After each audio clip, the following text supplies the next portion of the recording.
સમાચાર મહેસાણામાંથી મળી રહ્યા છે કે જ્યાં ખેરાલુમાં ભાજપ મહિલા હોદ્દેદાર પાસે બેભત્સ માંગણીના કેસમાં ભાજપના જ મહિલા હોદ્દેદાર સહિત બેની ધરપકડ કરવામાં આવી છે।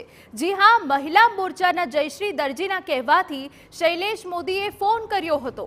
હોદ્દાની અદાવત રાખી ફોન કરાવ્યો હોવાનું બહાર આવ્યું છે। જે ફોનથી કોલ આવ્યો હતો તેની પણ તપાસ કરાઈ છે। ફોન કોઈ યુવાનનો હતો જે ખોવાયાની ફરિયાદ હતી। આ ફરિયાદને લઈને જયશ્રી દરજી વારંવાર આવતા પોલીસે શંકા ગઈ। ઉલટ તપાસ કરતા આખો મામલો બહાર આવ્યો। સંવાદદાતા મનીષ મિસ્ત્રી વધુ વિગત આપી રહ્યા છે। મનીષ, હવે ભાજપના જ મહિલા હોદ્દેદારની આ કરતૂત સામે આવી છે, હવે શું કાર્યવાહી કરવામાં આવશે?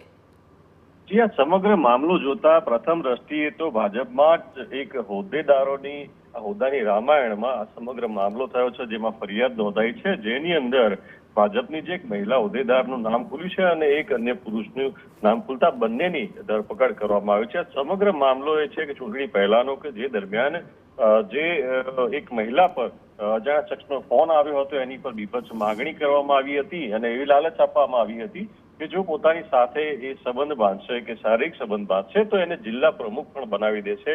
આ પ્રકારની બીભત્સ કેટલીક માંગણીઓ કરવાને કારણે એનું એક કોલ રેકોર્ડિંગ કરવામાં આવ્યું હતું અને પરંતુ ચૂંટણી પહેલા ફરિયાદ કરવાનું ટાળ્યું હતું, કારણ કે એમાં પક્ષની બદનામી ચૂંટણી દરમિયાન થઈ શકે એમ હતી। ત્યારે ચૂંટણી બાદ ફરિયાદ નોંધવામાં આવતા એક મહિલા કે જે ફરિયાદ બાદ વારંવાર પોલીસ મથકે આવી અને દરમિયાનગીરી કરતી હતી, ત્યારે પોલીસને શંકા જતા આની તપાસ કરી અને એમાં એ જયશ્રીબેન દરજી અને જે જયશ્રીબેન દરજીએ કાંતિલાલ મોદી પાસેથી ફોન કરાવ્યો હતો, એ બંનેની ખેરાલુ પોલીસે ધરપકડ કરી આગળની તપાસ હાથ ધરી છે। જી બિલકુલ, આભાર। તો જે રીતે હાલ તો ધરપકડ કરીને આગળની કાર્યવાહી હાથ ધરવામાં આવી છે।